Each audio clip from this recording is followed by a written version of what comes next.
Good morning, students.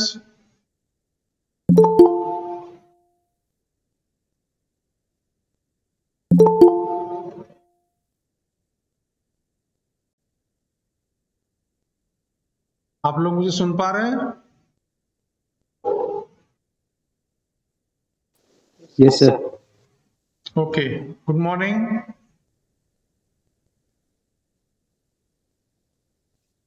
Good morning. हम लोग हमारा जो फर्स्ट चैप्टर है उसके प्रॉब्लम्स कर रहे थे। 4 प्रॉब्लम हम कर चुके हैं। ये 5th प्रॉब्लम। उसके पहले कुछ प्रॉब्लम मैंने ऑफलाइन क्लासेस जब आपकी चल रही थी तब भी ले चुका हूं। तो कल आपने एक प्रॉब्लम दी थी। हाँ, वो भी अपन देखेंगे, उसको भी देखेंगे। ये प्रॉब्लम ले लेते हैं पहले। बहुत इंटरेस्टिंग प्रॉब्लम। इसमें हमको अध्यारोपण प्रमेय का प्रयोग करके और जो सीई ब्रांच आपको दिख रही है फिगर में, उसमें से बहने वाली धारा का मान निकालना है। We have to find the current i which is flowing in the branch CE of the circuit. Okay, so let us find that. अब यहां पर देखिए क्या है, यहां पे दोनों करंट सोर्सेस लगे हुए हैं, 5 एम्पियर का और 10 एम्पियर का। ठीक है ना?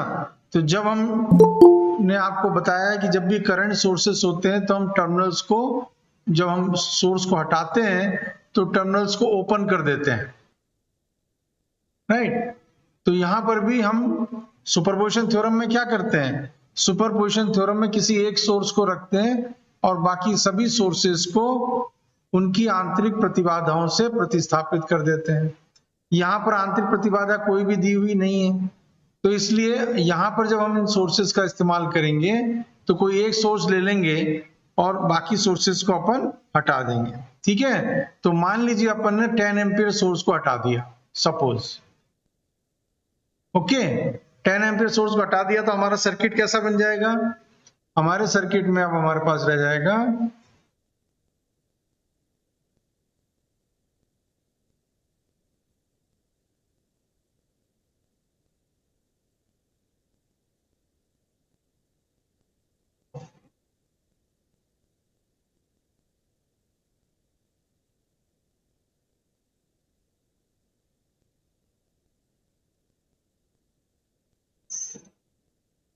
this is 3 ohm, 1 ohm, 2 ohm and 5 ampere, right? और ये हमारे टर्मिनल हम क्या करेंगे, खुले छोड़ देंगे। जब भी करंट सोर्स होता है और उसको जब हम हटाते हैं तो यदि उसका इंटरनल इंपीडेंस है वो तो पैरेलल में लगा देते हैं, और यदि नहीं है तो इसको खुला छोड़ देते हैं। समझ में आ गई बात? तो अब हमारे पास ये टर्मिनल्स हैं c, e, g, h, f, d, a and B.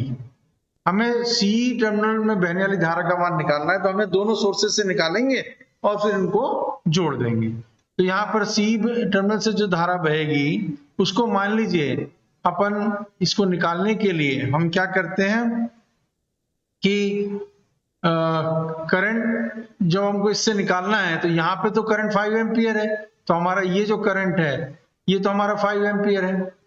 ये 5 एम्पियर करंट इन 2 में डिवाइड हो रहा है, 2 में डिवाइड हो रहा है, तो 2 में यहाँ क्या हो रहा है, ये 1 ओम और 3 ओम, ये तो क्या हो गया, सीरीज में आ गया, क्योंकि ये तो टर्मिनल खुला हुआ है, जीएच टर्मिनल जो है ये खुला हुआ है, इसलिए 1 ओम और 3 ओम ये किस में हो गए, सीरीज में हो गए, 4 ओम हो गया, और ये किसके साथ पैरेलल में आ गए, 2 ओम के साथ आ गए। तो हमारा जो सर्किट बन गया, अब नया सर्किट, उसमें क्या हुआ कि ये हमारा 5 एम्पियर का सोर्स और एक रेजिस्टेंस ये हो गया 2 ओम, और दूसरा हमारा जो है यहाँ पे आ गया 4 ओम का सर्किट। ठीक है ना? ये जो धारा है CEF ये सेम होगी, क्योंकि जी टर्मिनल तो खुला हुआ है, तो जो धारा C से बहेगी वही CEF से बहेगी। तो यदि हम यहां से धारा निकाल लें, इस धारा को, है ना। इसको धारा को मान लीजिए अपन लिखें I1, तो यही धारा जो है वो CE से भी बहेगी, है। तो यहाँ पर ये टर्मिनल आपका हो गया C और ये हो गया आपका टर्मिनल D और या F या H, ये सब सेम हो गए, है ना। और ये C हो गया या G हो गया, क्योंकि E तो इसके साथ समा गया, 1 ohm plus 3 ohm, that is equal to 4 ohm. तो C भी ना लें अपन इसको, सॉरी इसको C ना लें, इसको सिर्फ सॉरी G ना लें, इसको अपन यहां से हटा देते हैं।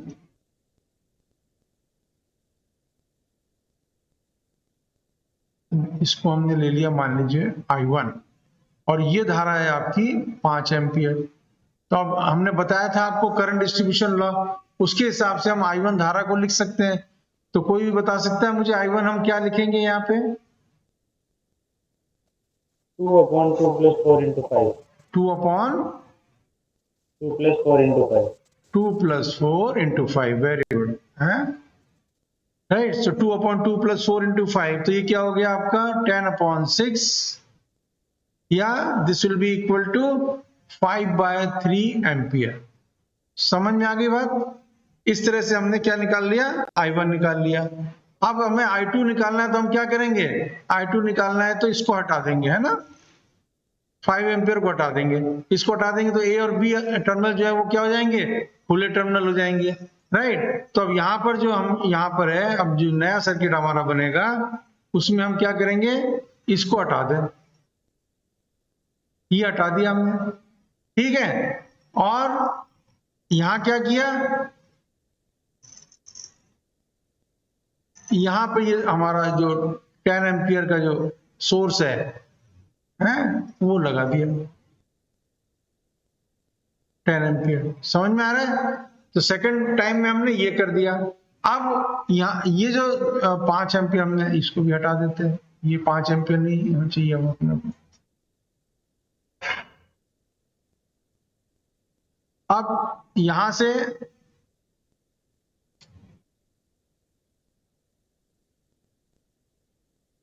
धारा बह रही है 10 एम्पियर, ठीक है। अब क्या होगा, ये 1 ओम और 2 ओम सीरीज में आ जाएंगे, तो 3 ओम बन जाएंगे, और ये 3 ओम और इस 3 ओम के साथ पैरेलल में आ जाएगा, तो दोनों बराबर हो गए ना रेजिस्टेंस, 3 ओम और 3 ओम।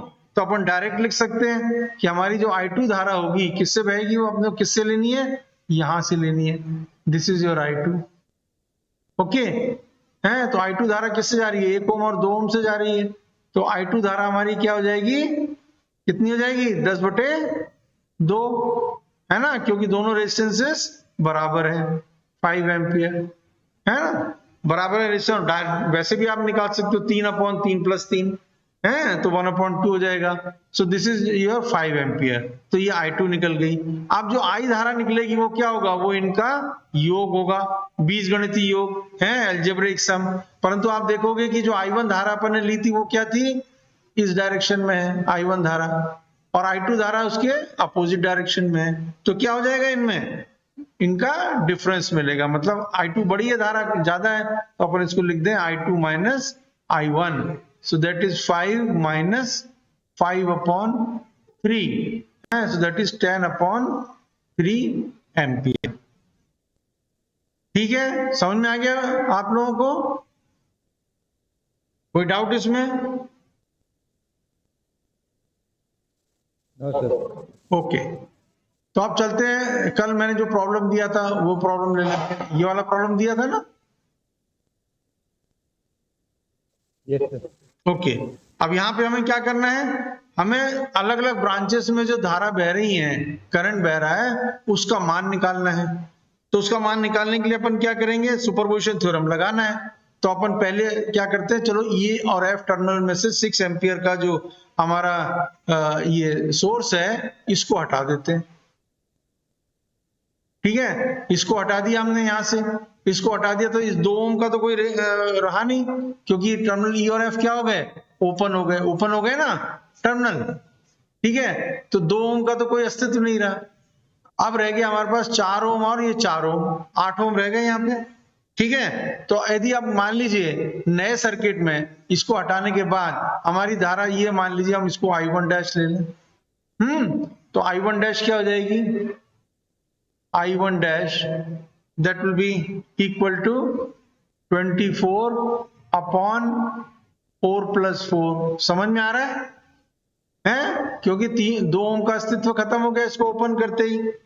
तो I1 डैश कितनी हो गई, 24/4 + 4 and that will be 3 ampere. Okay, 24/8, ठीक। तो ये 3 एम्पियर हो गई। अब ये जो निकाला हमने I1 डैश, तो यहां पर यदि हम इस वक्त I3 डैश भी लें तो वो भी क्या होगी, 3 एम्पियर, क्योंकि सेम है वो, तो चाहे इसमें से बह रही है, यहां से बह रही है और यहां बह रही है, तो ये सेम हो गई। तो I3 डैश जो यहाँ पे हम मान लीजिए हम लेते हैं इस वक्त जब हमने सिर्फ 24 वोल्ट का स्रोत लगाया है, तो I3 डैश हमारी क्या हो जाएगी, I3 डैश सेम वही धारा होगी, मतलब 3 एम्पियर धारा हो जाएगी। ठीक है, क्लियर हो गया ये?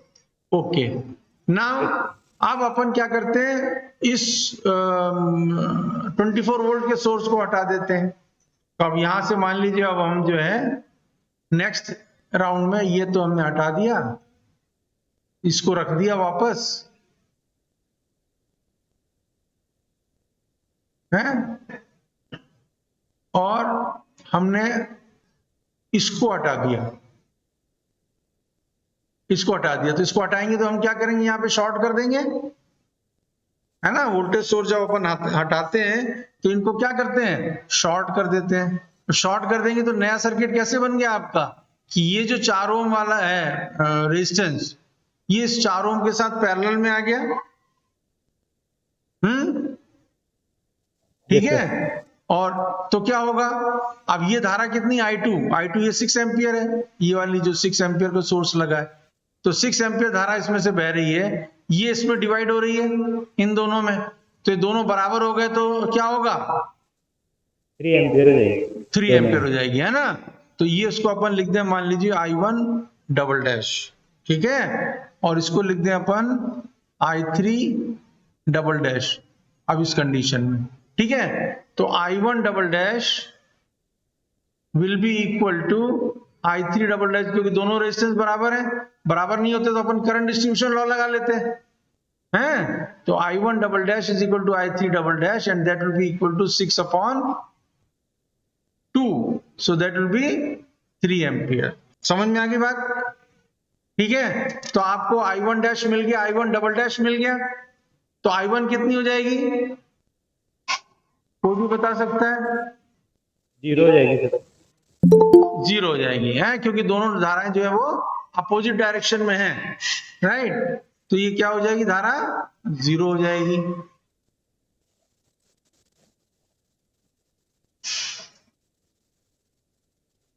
So I1 will be equal to I1 dash minus I1 double dash, so that will be equal to 3 minus 3, so that is 0। ठीक है ना, क्योंकि अपोजिट डायरेक्शन में करंट है। और I3 कितनी हो जाएगी, 6 ampere, 6 ampere, I3 dash plus I3 double dash, है ना, एक ही डायरेक्शन में, सो that will be 3 + 3, so that is 6 ampere. ठीक है ना। और I2 कितनी होगी, 6 एम्पियर। 6 एम्पियर। ओके, समझ में आ गया प्रॉब्लम? कोई डाउट किसी को? No sir. ओके, तो चलिए अब अगले उसमें चलते हैं।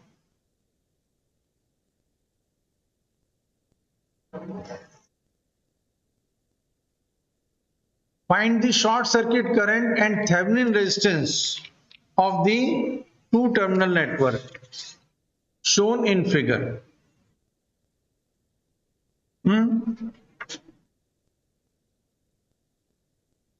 कैसे करेंगे बताएंगे?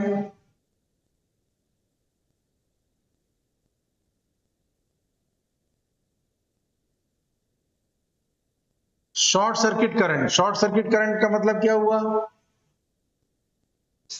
कि जो ए बी टर्मिनल है आपका,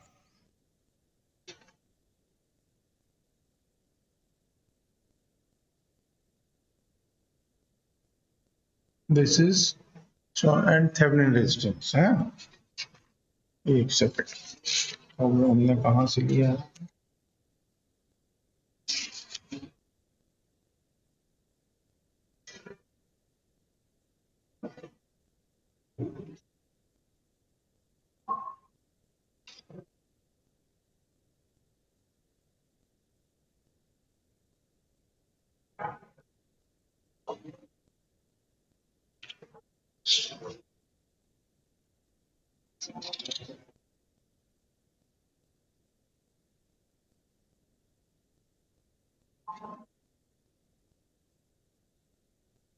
चलिए कोई बात नहीं, देखते हैं। Okay, short circuit current. Short circuit current या ए बी टर्मिनल है, चलो इसको ले लेते हैं ना, ए बी टर्मिनल। तो ए बी टर्मिनल को अपन ने यहाँ पे क्या किया, शॉर्ट कर दिया यहाँ पे। ओके, तो ए बी टर्मिनल शॉर्ट कर दिया, तो अब यहां से अपने को क्या लेना है, शॉर्ट सर्किट करंट लेना, आईएससी। तो शॉर्ट सर्किट करंट क्या मिलेगा, क्या हो जाएगा, अब यहाँ पे ये 4 एम्पियर है, यहाँ देखिए दिस इज 4 एम्पियर। 4 एम्पियर किस में डिवाइड हो रहा है, 2 ओम और 6 ओम में डिवाइड हो रहा है, क्योंकि 2 ओम जो है वो 6 ओम के साथ पैरेलल में आ गया। ठीक है, तो क्या करेंगे अपन, अपने को कौन सा करंट निकालना है, ये निकालना है, इसको अपन मान लीजिए I1 लिख दें। तो I1 का मान क्या हो जाएगा, I1 का मान 6/2 + 6 × 4। कितने upon 6/2 + 6 6 upon, very × good, 6/2 + 6 into original current 4। तो कितना हो गया, ये 3 हो गया मेरे ख्याल से, यस सर। है ना, 3 एम्पियर। तो अपने को मिल गया शॉर्ट सर्किट करंट। तो शॉर्ट सर्किट करंट हमने जो प्रॉब्लम में चाहिए वो मिल गया। फिर थेवेनिन रेजिस्टेंस, थेवेनिन रेजिस्टेंस निकालने के लिए क्या करेंगे, थेवेनिन रेजिस्टेंस निकालना है अपने को यहां पर। तो हम ये जो सोर्स है, किसका सोर्स है, ये करंट का सोर्स है। तो करंट का सोर्स है, तो इसको क्या करेंगे, ओपन करेंगे या क्लोज, शॉर्ट करेंगे, ओपन। ओपन कर देंगे। अब इसको यदि अपन ने ओपन कर दिया, मतलब ये हट गया, ये हट गया, तो ये टर्मिनल हमारे खुले हो गए,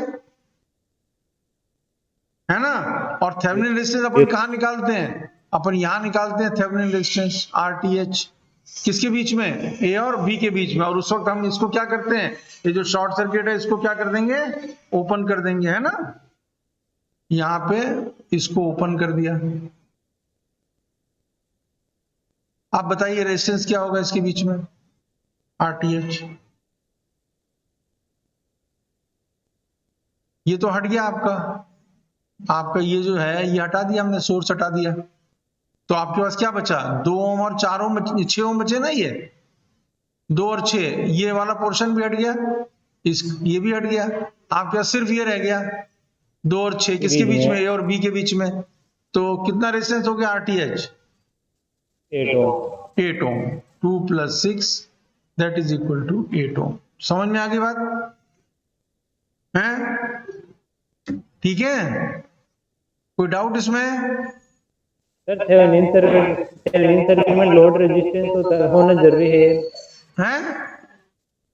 थेवेनिन सर्किट में तो लोड रेजिस्टेंस भी होता था ना। हाँ, लोड रेजिस्टेंस की जगह यहाँ खाली छोड़ दिया है, क्योंकि प्रॉब्लम बहुत छोटा सा पूछा है, हो सकता है शॉर्ट आंसर में पूछा हो, शॉर्ट आंसर क्वेश्चन में पूछा हो, तो इसलिए यहाँ लोड वगैरह की जरूरत, क्योंकि शॉर्ट सर्किट करंट जब आपको निकालना है तो आपने यहाँ शॉर्ट सर्किट करंट निकाल दिया बस, है ना। तो वो लोड जो है, लोड की बात नहीं की इसलिए यहाँ पे, ठीक है। जब फुल प्रॉब्लम होता है तो उसमें आता है ये चीज। अब यहां पे देखिए, verify the reciprocity theorem using the given circuit है। तो रेसिप्रोसिटी थ्योरम क्या कहता है, कोई भी बताएगा, रेसिप्रोसिटी थ्योरम,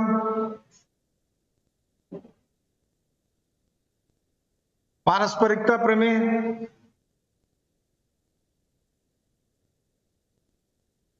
पारस्परिकता प्रमेय ये कहता है कि यदि ये जो आपका वोल्टेज सोर्स है 12 वोल्ट, है ना, इसके द्वारा यदि धारा यहाँ दूसरे मैश में I2 मिल रही है, तो इसको यदि हम इधर लगा दें अमीटर की जगह, यहां पे यदि हम इस सोर्स को लगा दें 12 वोल्ट को, तो हमें यहाँ जो दूसरा मैश है, ये वाला मैश, इसमें भी धारा उतनी ही मिलेगी। ये हमारा क्या कहता है? पारस्परिकता प्रमेय कहता है। समझ में आ गई बात? याद आया?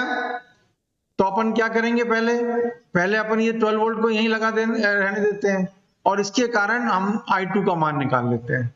ठीक है, फिर हम इसको यहां शिफ्ट करेंगे। ओके, तो चलिए पहले धारा निकाल लें। तो धारा निकालने के लिए क्या करेंगे, यहाँ पे किरचॉफ का लॉ लगाएंगे, मैश इक्वेशन यहाँ पे बनाएंगे। तो क्या इक्वेशन बनेगी, कोई भी बता सकता है? पहला मैश ले लें I1 वाला, ये वाला mesh. 6 plus 30 into I1, 6 into 6 plus 30 into I1, 6 plus 30, okay 6 plus 30 ले लेते हैं, चलो 30 plus 6 into I1 minus 30 into I2 30 into I2, very good, equal equal to 12 volt. 12 volt, 12 right? So this becomes 36 I1 minus 30 I2 is equal to 12। Mash 2 की equation बताएं, चलिए।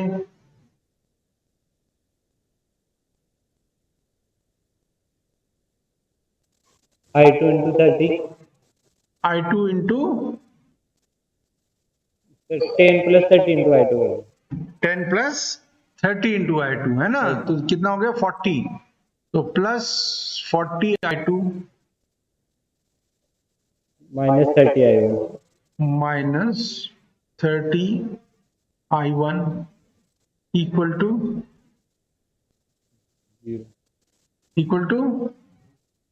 0, क्योंकि source तो है ही नहीं। आमीटर रीडिंग लेने के लिए है, वो कोई सोर्स थोड़ी है। समझ में आ गया हैं? राइट। तो अब आप यहाँ पे देखिए, चाहे तो वैसे ही आपके पास दो साइमल्टेनियस इक्वेशन, उसको वैसे सॉल्व कर लें, दोनों को एक जैसा बना लें, हैं, और चाहे आप मैट्रिक्स बना के कर लें। ठीक है, तो ये तो आप कर लोगे मेरे ख्याल से, इसमें कोई प्रॉब्लम नहीं है आपको। तो इससे आपको जो करंट है, वो अपने को कौन सा करंट चाहिए, I2 चाहिए, क्योंकि हम सोर्स के कारण दूसरे मैश में करंट देखना चाहते हैं, हमें I1 निकालने की आवश्यकता नहीं है। हमें क्या निकालना है, I2 निकालना है। तो चाहे यहां से भी आप लिख सकते हो, 10 से यदि आप इसको डिवाइड कर दो तो ये हो जाएगा -3I1 plus 4I2 that is equal to 0। फिर इसको 12 से गुणा कर दो तो -36I1 है plus 48I2 that is equal to 0। अब ये जो इक्वेशन नंबर 1 है और ये इक्वेशन नंबर 2, इन दोनों को ऐड कर दो तो क्या मिल जाएगा आपको, 18I2 that will be equal to 12। ठीक है, so that gives you I2 equal to 12/18, है ना। so that will be 2/3 ampere. समझ में आ गई बात? अब अपने को क्या करना है, अब हम ये जो 12 वोल्ट की बैटरी है, इसको अपन आमीटर की जगह लगा दें, हैं। अब इसको अपन यहां लगा दें, मान लीजिए, अब यहाँ पे इसको 12 वोल्ट बना दिया, तो अब ये करंट जो है हम इसको इस तरह से दिखाएंगे, है ना। इसको अपन ने दिखा दिया, मान लीजिए I2 डैश, और ये करंट यहां से हटा के, और इसको फिर कैसे दिखाओगे आप, इसको भी आप उल्टा कर दो, तो ये मान लीजिए आपने बना दिया I1 डैश।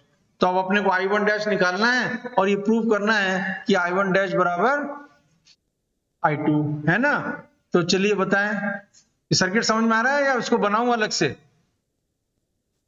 समझ में आ रहा है। आ रहा है ना, गुड। तो अब चलिए, अब इसकी इक्वेशन लिखाइए मुझे। पहले I2 डैश जो पहला मैश है ये वाला, इसकी लिखा दीजिए, फिर उसके बाद इसकी लिखा देना। 40 I2 dash, कितना? 40 I2 dash 40 I2 डैश है, सो 40 I2 dash minus 30 I1 dash minus 30 I1 dash, good, equals to 12, है, equals to 12, इक्वल टू 12। और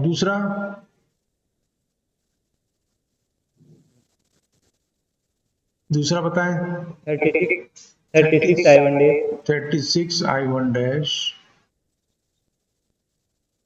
हाँ जी, minus 30 I2 dash minus 30 I2 dash 30 I2 dash equals to 0। Equal to 0। ठीक है, हैं? तो इसको भी उसी तरह से सॉल्व कर सकते हो आप, जैसे अपन ने ऊपर किया, और इसको आप निकालें तो ये आपको होमवर्क के रूप में दे रहे हैं। तो इसको आप जब निकालेंगे तो आपका जो I1 कितना, I1 डैश निकालना है ना अपने को, I1 डैश। सो ये जो I1 डैश है ये भी 2/3 आएगा। अभी करके देख लें, और चाहे बाद में कर लीजिएगा, मैं बाकी प्रॉब्लम बता दूं। कर लोगे ना ये सॉल्व? Yes sir. है ना, इसको सॉल्व कर लीजिए और जो इसको निकाल लीजिए, I2 डैश, I1 डैश का मान निकाल लीजिए, जैसे हमने ऊपर किया उसी प्रकार से यहाँ करना है आपको। तो और इस तरह से आपको I1 डैश बराबर 2/3 मिलेगा, तो I2 बराबर I1 dash, and that proves your reciprocity theorem. ठीक है, ऑल राइट, चलिए अब अगले प्रॉब्लम पे चलते हैं।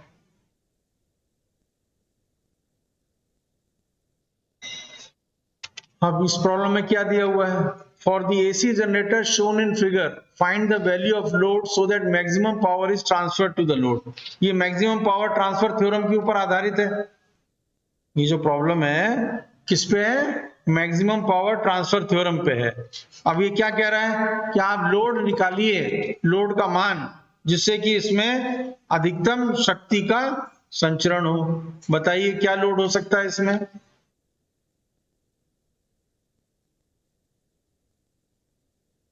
कितना हो सकता है लोड? एनीवन?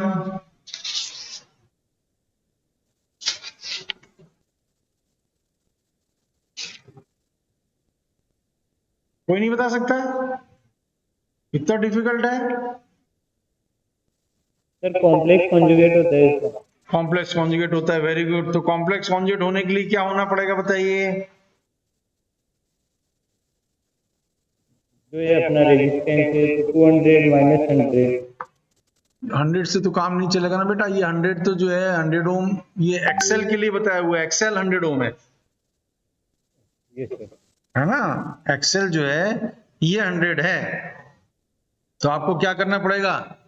J इंटू 100 है ना यहाँ पर, क्योंकि कॉम्प्लेक्स कॉन्जुगेट लेना है ना, तो यहाँ पर इसीलिए बता रहा है कि एक तो इंडक्टिव कंपोनेंट और एक प्योर रेजिस्टेंस है। तो यहाँ जो आपका इंटरनल इंपीडेंस है, ये इंटरनल इंपीडेंस दिखाया हुआ है, ठीक है, किसका? इस सोर्स का। तो सोर्स का इंटरनल इंपीडेंस यदि अपन लिखें Zi से, मान लो, है, तो Zi क्या हो जाएगा? 200 तो प्योर रेजिस्टेंस हो गया, और एक्सेल के लिए 100 है, तो ये प्लस J इंटू 100 लिखेंगे अपन। समझ में आ गई बात? ठीक है, अब हमको यहां पर लोड लगाना है, तो लोड कैसा लगेगा? एक तो रेजिस्टेंस तो उसका 200 ही चाहिए, ये तो अपन जानते हैं 200 ओम। और यहां जो लगेगा वो -100 होना चाहिए, -J इंटू 100 होना चाहिए ना कॉम्प्लेक्स कॉन्जुगेट के लिए। तो यहां पर क्या लगाएंगे अपन कि -J इंटू 100 हो जाए? क्या लगना चाहिए? यहां तो इंडक्टेंस लगा दिया हमने, ये तो इंडक्टेंस है आपका, कैपेसिटेंस लगाएंगे। कैपेसिटेंस लगाएंगे, है ना, यहाँ पे कैपेसिटेंस लगाएंगे, यहाँ कैपेसिटेंस लगा देंगे। ये भी 100 ओम यहाँ लिख रहे हैं अपन, तो ये -J इंटू 100 हो जाएगा। समझ में आ गई बात? तो ZL क्या हो जाएगा हमारा? ZL will be 200 minus J into 100, क्योंकि मैक्सिमम पावर के लिए ये दोनों एक दूसरे के कॉम्प्लेक्स कॉन्जुगेट होने चाहिए। ठीक है, अब हो गया ना, आसान हो गया काम। अब टोटल इंपीडेंस सर्किट का कितना हो गया? ZT लिख दे मान लो अपन, तो ZT will be equal to Zi प्लस ZL, and that will be equal to 400 ohm. ये टोटल इंपीडेंस हो गया सर्किट का। तो अपने को करंट मिल सकता है सर्किट में, है, current I, what will be current I? Volt कितना है?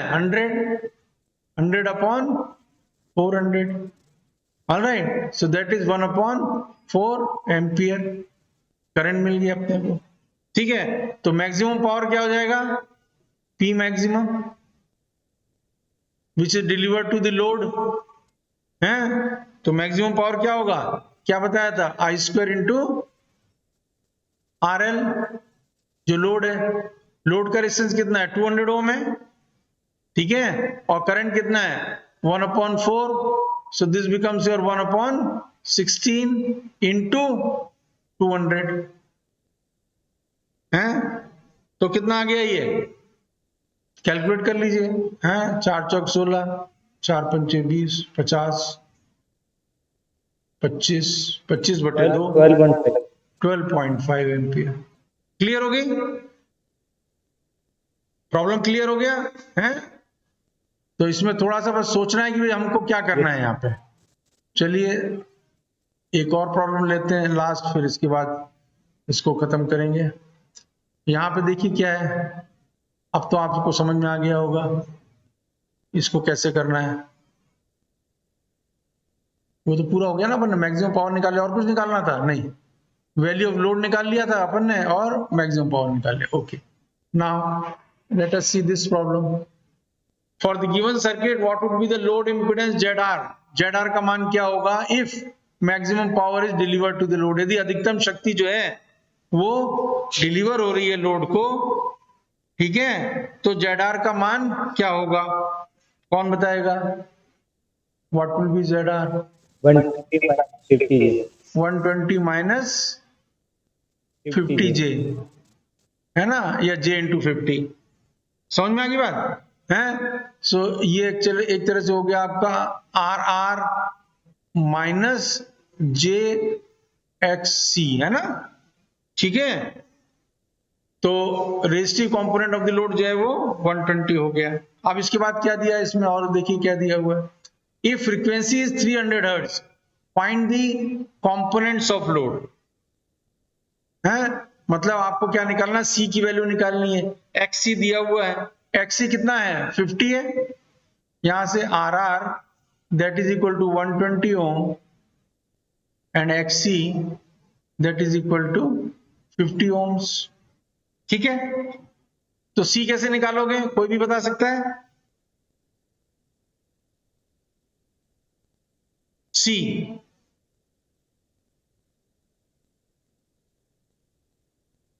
एनीवन, कोई नहीं बता सकता। व्हाट इज XC, XC क्या होता है C के रूप में,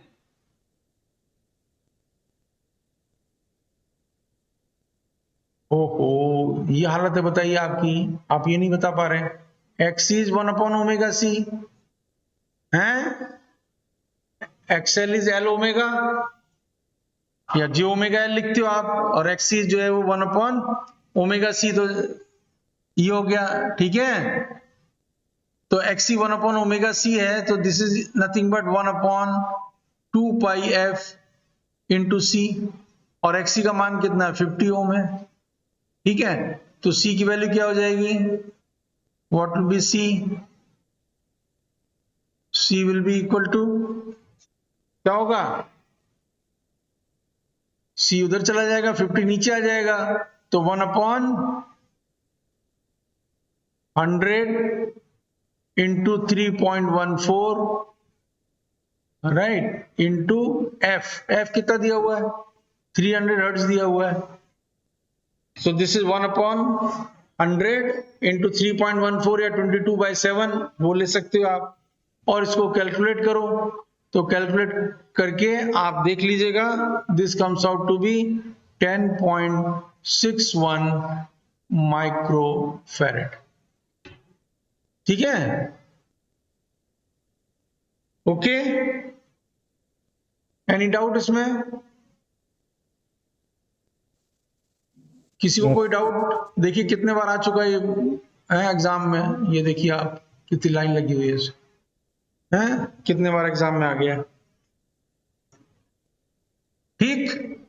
सो I think that completes our problem session. उसके अलावा भी यदि आपको प्रॉब्लम चाहिए तो आप मेरी बुक रेफर कर लें, मैंने आपको बता चुका हूं शायद बुक के बारे में, हैं मेरी लिखी हुई हिंदी मीडियम और इंग्लिश मीडियम दोनों में बुक है, और ऐप भी है उससे आप ले सकते हो, जो आप प्रेफर करें उससे आप उसको ले लें, ठीक है। और उसमें काफी प्रॉब्लम्स भी हैं और शॉर्ट आंसर क्वेश्चंस जो आपके आते हैं जो पूछे जाते हैं, जो एक क्वेश्चन होता है आपका फर्स्ट क्वेश्चन जिसमें कि आपके शॉर्ट आंसर क्वेश्चन आते हैं, उनके आंसर के साथ बुक में दिया हुआ है, ऐप में भी दिया हुआ है, तो वो आप उनको तैयार करिए अच्छे से। क्लियर? यस।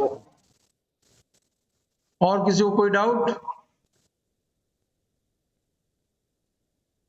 तो अपन आज अपनी क्लास यहीं पर ऑफ करते हैं। ओके।